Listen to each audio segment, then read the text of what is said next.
Okay guys, welcome back to Nick Knock Talk na. So medyo pansin nyo, pangit ang hairstyle natin ngayon. Hindi pa nakapayos and hindi pa tayo nakapaligo, no? Kasi tinatamad pa tayo. Pero hindi tayo tamad sa paggawa ng information about sa mga hobbies natin sa vlog natin. Okay, so pag-usapan ngayon dito guys ngayon is yung about Alpha Clash na kung mag-start kayo, you have to consider this para makapag-buo ng isang matinong deck, no? Kasi sa Alpha Clash guys, actually need yan ng isang contender, no? Sa kada magpo-play ka, each player has one contender, no? Maraming contender yan at discuss natin muna yung mga contender ng set 1, no? Yung mga contender na to is they are the main characters of the game Alpha Clash and kailangan mo mamili ng isa paano mo sila magagamit help nung 50 cards, no? So yun yung kasing rule, meron kang isang contender na card and then 50 cards sa Clash para makapaglaro, no? So isa-isa natin sila. Actually may mga may lore to, hindi ko pa nababasa pero may copy na tayo. Siguro pag tayo ng konti, no, na pagbabasa, babasahin natin 'yan. Pero more or less meron lang tayong konting mga background doon sa mga characters na to.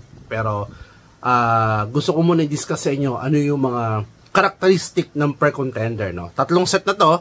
Every set nagkakadagdag tayo ng contender, pero pag-usapan muna natin yung set 1, yung kauna-unahan, which is the Awakening na expansion na nilabas ng Alpha Clash, and they have 5 contender na nilabas doon, no? Which is si Moxie, Magnet, Clarity, Winstreak, and Torque. Pag-usapan natin yung mga characteristic ng mga characters na to at ano yung point of view at ano yung mga cards na medyo maganda ang gamitin, no, sa mga contender na to, no? So yun yung mga limang contender pag-usapan natin, no? Start tayo kay Moxie. Si Moxie kasi ano yan I think she babae si Moxie, no? Ano siya, under the government siya and then she's fighting the what's called the Alphas, no? Kaya ang kanyang affiliation is Alpha Hunter, no? Ito yung card ni Moxie, mapapansin nyo dito. Ganyan na itsura niya. Ito yung art. Maraming art na to, pero ito yung art 1 na nilabas sa Awakening. And yung powers kasi niya, no? Ang life niya is 30, ang kanyang health. And then ang power niya, no? Kumbaga, lahat ng Alpha Hunters na kagaya niya, no? Na kalahi niya, o ka-affiliation niya, o affiliated niya, pwedeng mag-handle ng maraming weapons, no? Kasi sa rules ng Alpha Clash, no, na game, one weapon ang kailang i-carry ng isang clash card unless state doon sa yung na clash na yon na kaya mag-handle ng marami or dalawa. Meron kasi ngayong bagong sa set 3 na kaya mag-handle ng dalawa. Pero once ang contender mo is si Moxie, no, yung kanyang ability, no, main ability is yung kayang mag-handle ng mga Alpha Hunters ng maraming weapon kahit ilan, kaya niya ikarga. So, yun yung pinaka-team ni Moxie, no? Yung kanyang powers. Tapos, pag nag-10 na lang yung health niya, yung life niya, mag-awakening na. So, yung attachment cost ng mga weapon, may libre na yon, no? Once per 10 lang naman isang weapon. So, kaya ganun ko lang attachment cost niyan. Pag nag-10 na lang yung life ni Moxie, magagamit niya na yan. Okay? So, yun yung kanyang card ability, no? Yung ability ng contender na yon. Tapos, ang tema niya is more on aggro siya and weapon based na contender yung kanyang deck na dapat i-build sa kanya. Tapos, ang tema kasi niya, isang maliit lang na clash, no? Kahit may baba mo, pag marami ka ng weapon, magbubuo-buo yan, kumbaga parang Iron Man ang tema, no? Nabubuo siya para mag-build ng isang malaking clash, no?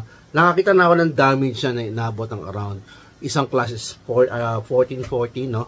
Tapos pag-attack niya ginagamitan ng front line para ma-tap ulit, attack ulit, lumilipad pa. Yan ang sakit niya once maka-setup yan. Meron pa mga ability niya, may mga cards pa si Moxie na pag kung ilan yung kanyang ilang weapon doon sa field, no, may libre siya mababawasan siya ng isang black mana, no? Ito yung card na yon. So kaya kung 5 na yung accessories mo, libre siya to kasas, kakabit-kabit mo na sa kanya, tapos na, no? Tapos combo mo pa siya ng tinatawag yung UN, United Nations, no, na clash ground, no, may +2 pa siya, tapos makakalipad pa. So grabe yung mga intercept pa, grabe yung yung card na to ni Moxie once mabuo yung kanyang combo, no? Yung kanyang mga weapon, no? Kaya maraming gumagamit, especially sa mga bago, kasi nakakatawa, no? Isang clash lang mailabas mo, tapos nagbuo-buo siya, tapos naging isang malaking nakakatakot na clash, no? Yun yung Moxie na contender sa set 1, which is Awakening. And then meron ka counterpart siya, which is Magnet, no? Si Magnet na contender, siya yung Homelander na dating, no, sa genre na Alpha Clash, no. Actually isa siya, I think more on billing siya, superhero siya na parang superhero. Super billing ang dating niya, no. Ang tema naman niya, kasi si Magnet na contender, ang ginagawa naman ito, lahat ng alpha affiliation, no, alpha affiliation o alpha yung lahi, meron siyang +0, +1. Kaya kumukunat, no, tumitibay yung mga alpha na kasama doon sa deck itong Magnet na contender, no. Tapos pag nag-awakening siya, ang ginagawa niya, nagdi-discard siya ng card sa opponent. Pero once per turn lang naman yun. Engage mo siya, and then magkatapon ng isang card from hand yung kalaban. Kaya more on beat down to it. Tapos marami siyang tricks sa cards niya, yung mga kanyang mga basic cards, trap cards na talagang magugulat ka, gaya nung pinaka-favorite yung trap sa kanya, yung Magnet trap, no. Once na may umatak, tapos inactivate mo siya, yung kalaban na yung mga attack na resources 2-1, no, o 2-0 yung casting cost, send to oblivion, tapos discard pa ng hand yung kalaban. So more on parang trickster yung dating ng mga cards ni Magnet, kasi mas more on siya doon sa mga traps and mga basic action na nag-i-favor doon sa kanya. So nakita ko to, medyo mid-range to na contender, pero may pag-aggro type, no. Once na mailapag mo, no, yung mga cards ito, mabilis to, tapos mabilis siyang dumami, kasi mga 1 casting cost, 2 casting cost, tapos kukombohan mo siya ng New York, no. Yung New York, yung Clash Crown na nagpapalipad, so mabilis. Minsan ako gumawa ng deck nito, blue and green, na pinagsama ko yung main streak, pati si Magnet na puro alpha, and then I have what you call this, San Francisco, na nagbibigay ng +2/+2 alpha and rogue, saka yung New York City, so +2/+0 with flight, no. In matter of 5 or 6 turn ay pwede mong talunin yung kalaban, no? Lalo na pag na-overrun mo siya sa may late na clash, no, na 1-1, 2-1, pero since merong +1 kay Magnet yan, kaya nadadagdagan, no. So Magnet also has a 30 health, no. Lahat ng contender dito sa set 1 may 30 health, no. And then yun yung kay Magnet, and then pasok tayo kay Clarity. Si Clarity, ito yung sa white naman ng contender. 30 rin na health, syempre. Tapos mas more on to sa control, no, kasi card manipulator to, ang ability niya, once na yung first ability niya, which is 30 life, mag-scry ka. Tawagin namin scry, pero favorite ko kasi sa Magic the Gathering yung Sylvan Library, na sumisilip ka muna bagong bunutin. So same ability, before the draw phase, gagamit ang ability niya, dodraw ka ng dalawa. Actually, hindi ka draw. Magpo-foreseeing ang tao sa atin, foreseeing ang tao sa atin nun, sa clash card. Kukuha mo na ng dalawa sa ibabaw, titignan mo, tapos pwede mo siyang re-arrange kung alin yung nasa uunahin mong, nasa unahan o nasa ilalim. Pag parehong ayaw mo, isa ayaw mo, sa bottom ng library. So, napi-filter ngayon yung binubunot mo. Yun yung tema niya. Tapos, pag umabot siya ngayon sa 10 na life na lang, so ang gagawin niya, sa main phase mo, pwede kang mag-scry o sumilip ng 3, tapos rearrange mo yung 3 sa ibabaw ng deck mo, tapos draw ka ng 1. So, technically, kinukuha mo yung mga kailangan mong cards. Ganong kalakas yung Clarity, no? May pagka-aggro type din to, pero ang ginagawa kasi nito, more on attack siya ng attack, no, hanggang sa maging 10 para maging favor sa kanya yung every turn niya, kasi nga may extra draw siya. So lumalabas kung wala siyang iba pang card yung nagsasabi nag-draw. So technically every turn dalawa ang din-draw niya na inaayos niya. Grabe to. Maraming gumagawa ng tech to actually. Clarity is one of my first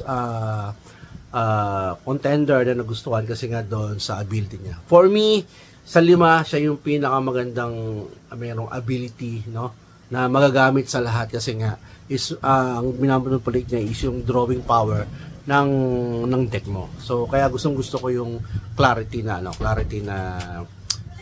contender, no? Isa sa mga favorite yan. And then pasok tayo kay Minstreak. Si Minstreak naman, ito yung mas more on parang sa story siya yung speedster, no? Parang si Flash, ganun ang tema niya, no? Ang naman to, ginagawa naman to kasi nagkakaroon siya ng mga card counter, ng mga ability niya, no?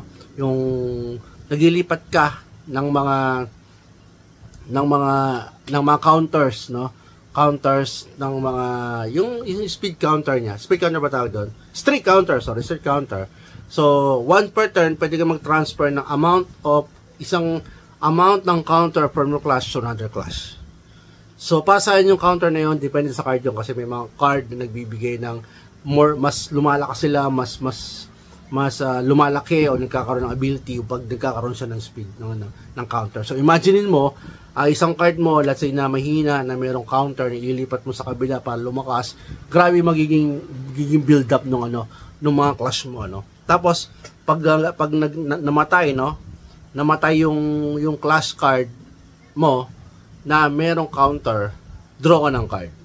Kaya pwede mo i-scatter dyon yung clash, yung mga speed counter kasi marami naman siyang card na nagbibigay ng strict counter. Pag namatay yon, draw ka pa ng card. Tapos meron din mga card na pag ginamit mo yung ability, may strict counter na may draw card ka pa. Kaya yung combo niya, ganun siya usually. Usually si Minstreak, nasa yan. Ang ginagawa niya is more on mabilis din dumamage, pero pag dumadami sa nagre-relay siya doon sa mga counters na ginagawa niya kasi nagkakaroon siya ng super speed, lumalaki. Kasi isang ability niya, once na mag-10 na lang, mag-awakening na siya, ang mangyayari, lahat ng merong 1 counters or more doon sa mga clash mo, magkakaroon ng another +1 +0. +1 +1 plus speed, super speed. So, super speed, pag nag-clash yung dalawa, at unang siyang titira, pag namatay na yung clash, hindi na makakabawi. So, buhayin sa'yo, patayin sa kanya. Ganun kalakas yung Minstreak na contender once ma-set up niya yung kanyang mga counters. Napalaki niya yung kanyang mga clash, pero konti nakikita ko gumagamit ng Minstreak. Ako hindi pa nagagamit to, pero meron ako nakalaban na naka-Minstreak. Mabilis siya magparami ng streak counter. Kaya ang sarap din laro, nakakatawa para sa mga bago kung nag-start ka, yung Minstreak isa sa mga pwede mong pag-practicean na deck kasi nga nakakatuwa siyang gamitin, Mag-rating lang maraming dice, kasi nag-ibigay ng counter siya, So yun yung Minstreak, And then finally yung king king ng set 1 na contender, which is si Torque, Isa sa pinakamalakas na contender, and until now ginagamit siya, nag-set 3 na, pero ginagamit pa rin yan kasi talagang napakalas naman talaga. Hindi lang sa Pilipinas, from other country, sa mga merong clash, si Torque pa rin talaga yung dominate. I don't know ngayon set 3, baka may mga bagong meta kasi nadagdagan ng cards, pero ang Torque kasi ang ginagawa nito, pag nadadamigan siya ng non-clash damage, so yung controller nung contender na yun, draw ka ng card. So ganun ang ability niya, kaya marami to na mga components or sabihin na mga cards na nagko-combo sa kanya na once dumating or nagbibigay damage sa kanya, tapos draw ng card. Kasi kaganda nito hindi siya yung kagaya ng iba na ang condition is victory, kagaya nung sa set 2 si Conquest. Ito hindi. Madamage mo sa non-clash damage, draw ka ng card. So every turn, kaya kung kalaban tinira ka ng mga tinira ka ng mga sabi natin na mga nagdidin ng damage, draw ka ng card. Sa turn mo, meron kang mga Torque uncontrollable na pag dumating, magkakaroon ng damage, draw ka. Ganun lang kasimple. Kasi minsan meron silang player na 1 to cast na 1-1, nagdidilang damage sa target contender or clash. So ginagawa nila, titarget nila yung Torque. So binubawas na yung buo nila no? Kasi draw siya ng draw. Hanggang sa makapa-setup siya. Hanggang sa dumating yung malaki niyang mga pyesa, tapos ubusin yung wipeout yung board mo, yung Here Comes the Boom, no? Tapos lalaki si Torque ang Crowdable. Ganon yung setup niya. Hanggang sa nag-evolve to, kasi naglagay ng set 2, set 3, nagkaroon ng mga ibang parts na talagang sobrang lakas nung contender na to, no? More on agro type siya na draw power, kasi nga doon sa damage na ability niya, no? Yung first ability niya. And then, yung second ability, ay yung isa pang ability niya sa first, dalawa ability to Yung maganda damage siya, draw siya ng card, at pag pwede mo siyang engage, and then, pwede siyang pumatay, pwede siyang mag-target ng isang clash card to deal 1 damage. Kaya kung may mga 1/1 token, kaya niyang patayin yan. Okay? Ngayon, pag siya pag nag-awakening na, no? Yung lumaki na siya, kumbaga, ang ginagawa niya na, nagkakaroon na siya ng damage, no? Hindi pala damage. Once madamagean tong contender na to, no? For example siya, tinira mo siya, nag-damage siya, magkakaroon siya ng target na +1/+1 sa target clash na gusto niya. So, kung dinala mo siya ng 5 damage, +1/+5, +5/+5, doon sa target na class card. So, grabe, kasi yung damage niya sa sarili niya, nagbibigay pa siya ng pump, or pinapalaki pa niya, yung mga class niya. Kaya grabe yung combo. No wonder itong Torque until now siya yung tinatawag namin King of the Meta, kasi grabe yung mga combong ginagawa nito, no?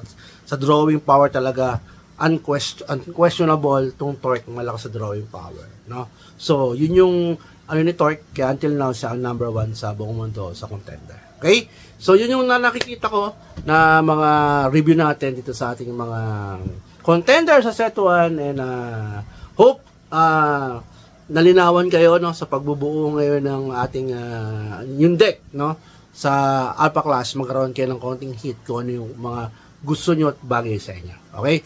Next time, yung set 2 naman, yung 4 Horsemen, pati yung si Heben, gagawan natin ng review ng contender para tingnan nyo kung ano yung mas bagay sa inyo. For me, napipil ko marami tayong ginamit, pero parang gusto kong yung contender na Pestilence. Pero pag-usapan natin yan sa set 2, ba't ko na siya nagustuhan. But for now, yun po muna, no? 5 main, hindi 5 main. Sila yung 5 na unang pinaka-contender dun sa Alpha Clash, which is Awakening. Okay? So maraming salamat guys, no? Keep on playing, happy hunting, keep it safe, and bye. Thank you.